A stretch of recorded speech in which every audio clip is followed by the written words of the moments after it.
Hi, it's me, and welcome back to my blog. I've been trying to think about what to talk about today, and there are several things I can think of.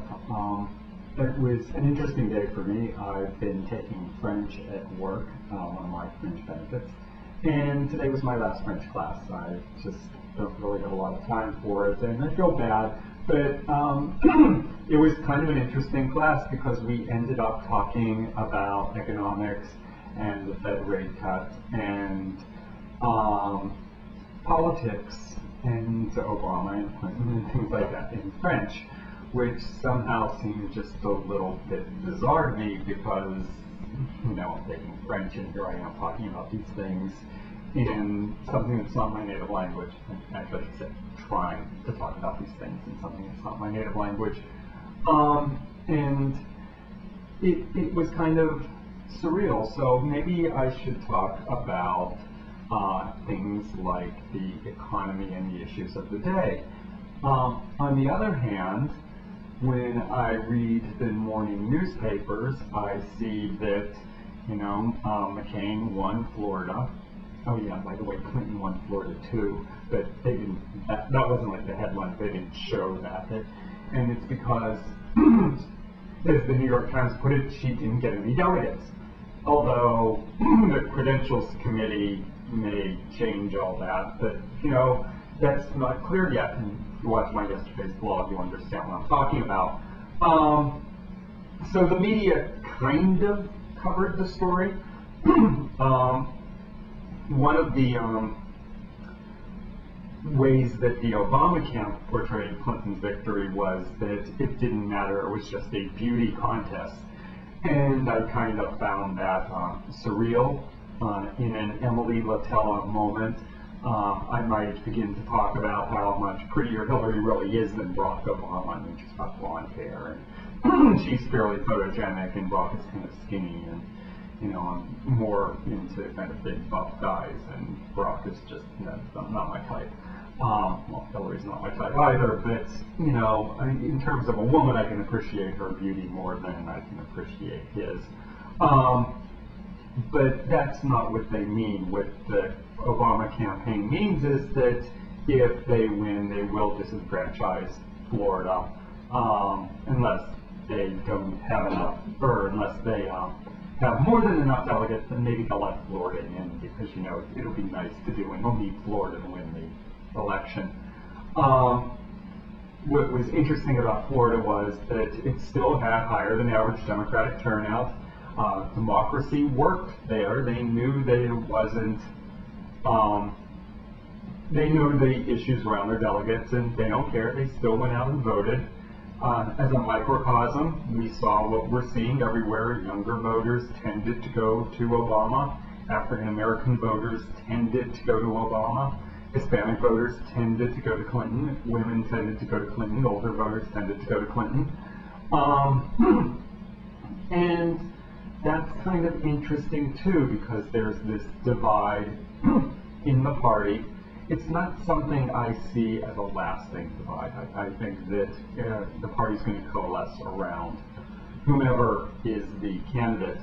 And as I've said, I do think that Clinton is the better candidate. I think that she's ready to hit the ground running. Obama, I think he might be a good president eventually. I don't think that he's ready to take office in January of next year. I think that he will make a lot of mistakes, and I don't think this country has time for those types of mistakes. Especially when you watch companies like Yahoo laying off 1,000 people. Internet sweethearts going down, and it's not an economic bubble that's bursting around high technology. It's really kind of a deep-seated, bad economy that's just bubbling over and is just going to shrink and do bad things. You've got the housing market in total chaos. You've got the banking sector, which is not just the banking sector, but it's also the credit sector. The financial services sector and the Wall Street sector and all these things, because they've all been combined under Republican policies. So that really it's deep-rooted and it's bad. I mean, you have people that loan money for mortgages are the same people that loan money for credit cards, are the same people that are investing in Wall Street, are the same people that, and they don't have the money to do any of that anymore. So what happens? Bad situation. But as I said, I do think that the party will coalesce around a candidate when that candidate emerges, hopefully next Tuesday, and hopefully my candidate. There is something else going on that's a little bit stranger, and as I said, I'm on the board of National Stonewall Democrats, and one of our board members, a friend of mine, has been in the news recently. There is a Democratic activist named Donald Hitchcock who used to work at the DNC. His partner wrote an op-ed piece, an article, a letter. It wasn't an op-ed piece, I think it was a letter, a fundraising letter. And a few days later, Donald was fired from the DNC, and he's claiming retaliation. He may be right, he may be wrong, that will come out in court.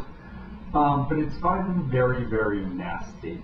And there's been some articles in the Washington Blade which have been picked up by gossip sites. And they are issues like a person, my friend, who has always told me she resides in California, has a home in DC, is being subpoenaed to testify, and the subpoena was apparently issued incorrectly, some legal technicality type thing, and her attorney is trying to have the subpoena quashed on those grounds. And that's, Donald is apparently running around screaming perjury, and his lawyers are saying that, she has to testify, and it's just gotten nasty. And it makes me wonder, what's really going on here. There was another set of articles that involved some letters from an employee of Stonewall. The name was blacked out. I can guess who it was, but I won't. And it was about how the Democratic Party didn't help a African American lesbian win, or a lesbian win, I'm not sure she's African American, in Alabama, to become the first openly lesbian person in their state legislature. And it was released, and again, this very divisive thing, and you have to wonder who's releasing these documents, who's bringing these documents to the media's attention, and what's their agenda for doing it. And I really kind of have to assume that it's one side or the other that's releasing it, and that their agenda is really to be divisive, and I find that kind of sad and pathetic. And you wonder, what does having a lesbian race in Alabama have to do with somebody being fired for retaliation about what his partner wrote, or supposed retaliation for what his partner wrote? Why is that even relevant to the story, and why is it being discussed and brought up? Just seems very, very, very strange and very divisive. Anyway, for not having anything to say, I've certainly said a lot today. So talk to you tomorrow. Bye.